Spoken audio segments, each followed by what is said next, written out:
প্রিয় শিক্ষার্থীরা, আসসালামু আলাইকুম। আজকে আমরা একটা মজার একটা টপিক পড়ব, সেটা হচ্ছে মূলধন, মূলধন তহবিল, মূলধন সঞ্চিতি, সঞ্চিত মূলধন, the most confusional items in accounting. সেজন্য এগুলো আমি নাম দিয়েছি কমন মিস্টেকস ইন অ্যাকাউন্টিং। তাহলে প্রথমে আমরা মূলধন কি আর মূলধন তহবিল কি এটা আমরা জানবো। প্রথম হচ্ছে মূলধন কি, এরপর হচ্ছে মূলধন তহবিল কি। সো মূলধন কি? মূলধন হচ্ছে জেনারেলি একটি ব্যবসা প্রতিষ্ঠানের সম্পদ থেকে দায় বাদ দিলে যেটা পাওয়া যায় সেটাকে বলা হয় মূলধন।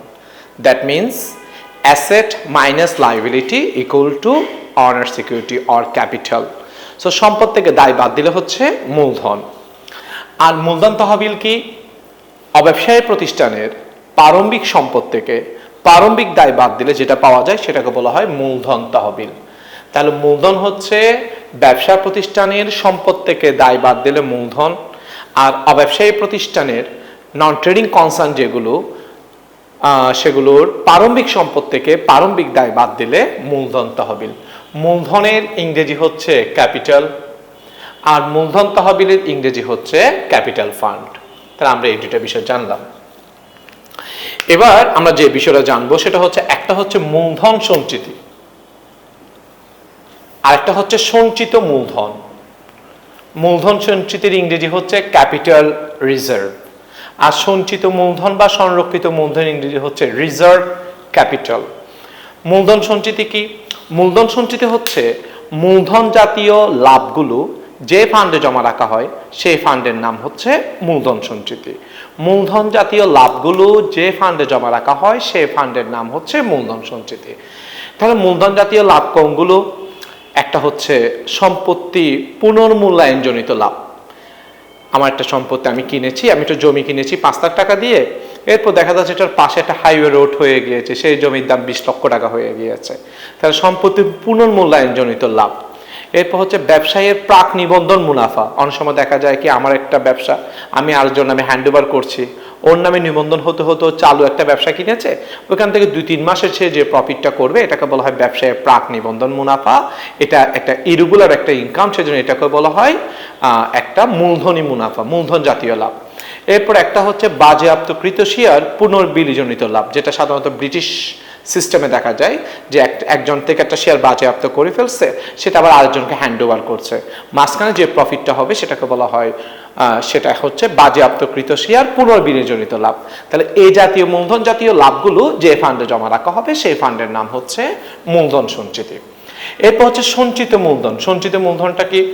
সঞ্চিত মূলধনটা কি? এখানে দুইটা সিস্টেম আছে, একটা আমেরিকান সিস্টেম, একটা হচ্ছে ব্রিটিশ সিস্টেম। আমেরিকান সিস্টেম হচ্ছে আমি যে মূলধনগুলো বা যে শেয়ারগুলো এখনো বাজারে ছাড়ি নাই সেগুলোকে আমরা বলবো সঞ্চিত মূলধন বা সংরক্ষিত মূলধন।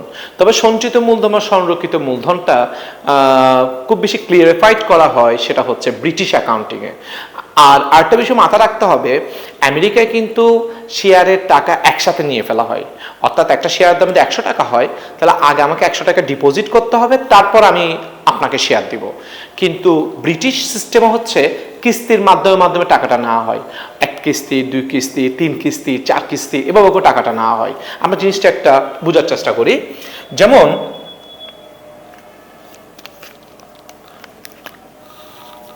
আমরা যদি জিনিসটা বোঝার চেষ্টা করি, মনে করি একটা শেয়ারের প্রাইস হচ্ছে